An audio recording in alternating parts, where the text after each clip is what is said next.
এখন উনি go back slogan শোনার পর তারপর ওনার হয়তো মনে হয়েছে যে এটা বলা সেফ যে আমার এখানে পার্টি অফিস আছে। স্বাস্থ্য ভবনের সামনে জুনিয়র চিকিৎসকদের অবস্থান, ধর্ণা আন্দোলন চলছে। আর সেই ধর্ণাস্থলে আচমকাই আজ হাজির হয়ে যান বিজেপি নেত্রী অগ্নিমিত্রা পাল। আর অগ্নিমিত্রাকে দেখেই একেবারে গো ব্যাক স্লোগান দিতে থাকেন আন্দোলনকারীদের অনেকেই।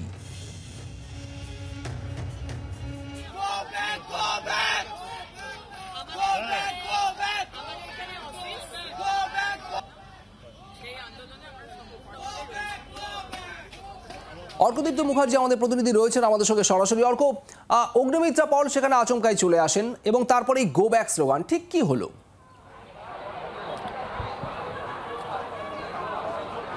দেখো, এখানে ধর্নায় বসে রয়েছেন জুনিয়র ডাক্তাররা গতকাল থেকেই, এবং অগ্নিমিত্রা পাল বিজেপি নেত্রী তিনি গাড়ি থেকে নেমে, যেহেতু রাস্তা ব্যারিকেড করা ছিল, গাড়ি আসতে পারছিল না, তিনি গাড়ি থেকে নেমে নিজেদের বিজেপি কার্যালয় সেখানে যাওয়ার জন্য হাঁটতে থাকেন। কিন্তু তাকে আসতে হয় একদম যারা ধর্না দিচ্ছেন তাদের মধ্যে দিয়ে, এবং তাকে দেখেই কিন্তু সাথে সাথে গো ব্যাক স্লোগান দিতে থাকেন জুনিয়র ডাক্তাররা। তাদের খুব পরিষ্কার একটা বক্তব্য, তারা বারবার বলছিলেন যে তাদের আন্দোলনে তারা কোনো রাজনৈতিক রং লাগতে দেবেন না। অপরপক্ষে অগ্নিমিত্রা পাল তিনিও কিন্তু বারবার বলছিলেন যে এটা তার অফিসে যাওয়া, অর্থাৎ তার কার্যালয়ে যাওয়ার রাস্তা তাকে যেতে হবে।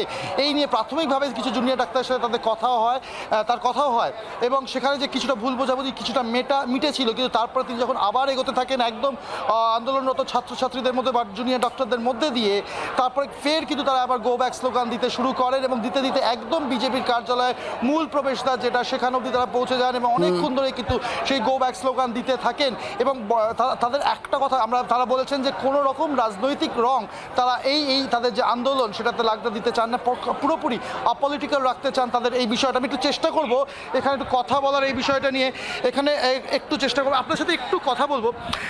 অগ্নিমিত্রা পাল বারবার বলছিলেন যে এটা তার কার্যালয়, এখানে তিনি আসছেন, তাকে দেখে গো ব্যাক স্লোগান দেওয়া হলো আপনাদের তরফ থেকে, এটা কি একটা ভুল বোঝাবুঝি হলো?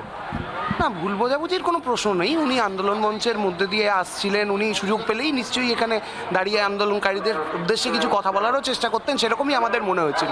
এখন উনি গো ব্যাক স্লোগান শোনার পর তারপর ওনার হয়তো মনে হয়েছে যে এটা বলা সেফ যে আমার এখানে পার্টি অফিস আছে, হয়তো উনি এখানে কোনো কাজে এসেও ছিলেন।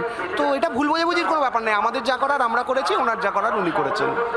একদমই পরিষ্কার শুভদীপ, যেটা উনি বললেন যে ভুল বোঝাবুঝির প্রশ্ন নেই, যেটা প্রাথমিকভাবে অগ্নিমিত্রা পাল বলছিলেন যে কোনো ভুল বোঝাবুঝি হয়েছে, সেটা কিন্তু কার্যত নস্যাৎ করে দিলেন জুনিয়র ডাক্তাররা, এবং তারা বলছেন যে ভুল বোঝাবুঝি কোনো প্রশ্ন নেই এবং তাদের যেটা করার একেবারে অল্প বোঝা যাচ্ছে, অর্থাৎ ভুল বোঝাবুঝির জায়গা নয়, তারা চেয়েছেন কোনো রাজনৈতিক রং না লাগুক, সেই জায়গা থেকেই তারা গো ব্যাক স্লোগান দিয়েছেন অগ্নিমিত্রা পালকে। অর্ক, ধন্যবাদ।